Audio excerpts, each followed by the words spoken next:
On a eu quelques échanges par téléphone pour essayer de trouver une date qui convienne, puis voir aussi comment on allait préparer cette rencontre. J'ai eu la chance avec M. Palladino d'avoir vraiment un espace de liberté. C'est quelqu'un vraiment de très accessible qui s'est prêté à l'exercice. Et donc, une fois le choix validé, j'ai recontacté le service de la Fédération Wallonie-Bruxelles pour leur annoncer les dates. Et après, avec ma classe, j'ai préparé la rencontre. Donc, je leur ai donné le livre pour qu'ils puissent le lire. Et on a essayé de réfléchir à une façon d'organiser la rencontre. Je leur ai laissé carte blanche. Je leur ai demandé d'essayer de construire une rencontre qui soit à leur mesure, qui leur soit propre. Je me suis demandé si j'avais la liberté de choisir la personne que j'invite. Dans mon cas, c'est très clair que c'était Tiffany, puisqu'on la connaissait ici en tant qu'ancienne élève. Mais en allant voir sur le site, j'ai vu qu'il y avait plein d'auteurs, et pas que de bandes dessinées, hein. Il y a des livres pour enfants, il y a aussi des romans. Et donc effectivement, à partir du moment où on a un projet concret et que la personne est d'accord et disponible de venir dans notre classe, je pense qu'à peu près tout est possible.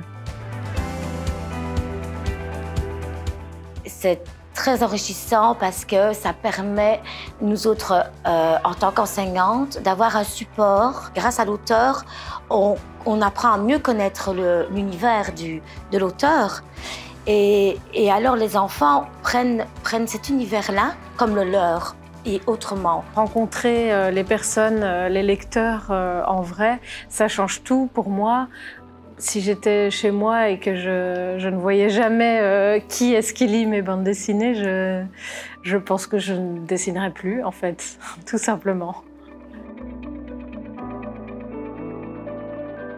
Pour l'école, ça n'implique absolument rien, dans la mesure où le principe, c'est de financer la venue de l'auteur, de l'autrice en classe. Voilà, à partir du moment où notre dossier est accepté, au moins ça ne coûte rien à l'école, ça coûte rien aux élèves, encore plus important. Voilà, ils sont venus avec leur idée propre, je leur ai laissé le choix aussi pour les questions. On a travaillé sur une série de questions à poser à l'auteur, une série de questions à poser autour du livre, de sa réception, et puis sur le processus d'écriture, de création. Et spontanément, les élèves ont réussi à concocter des questions autour de ces différentes dimensions. C'est très positif parce que je pense que ça permet aux élèves aussi d'aborder des thématiques qui leur tiennent à cœur.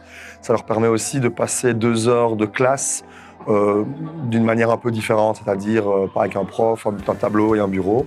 Donc il y a beaucoup de convivialité, beaucoup de partage, beaucoup d'échanges. La présence physique d'un auteur ou d'une autrice en classe, c'est assez génial, hein. Ça veut dire qu'ils se rendent compte de la personne qui est derrière cette bande dessinée. Ça rend les choses vraiment très concrètes et ça permet de poser plein de questions au niveau de la création, au niveau de la manière dont elle vit son métier, sa passion. C'est un plus parce que ça me permet chez les enfants à découvrir cet univers avec leur imaginaire. Ils s'approprient les histoires.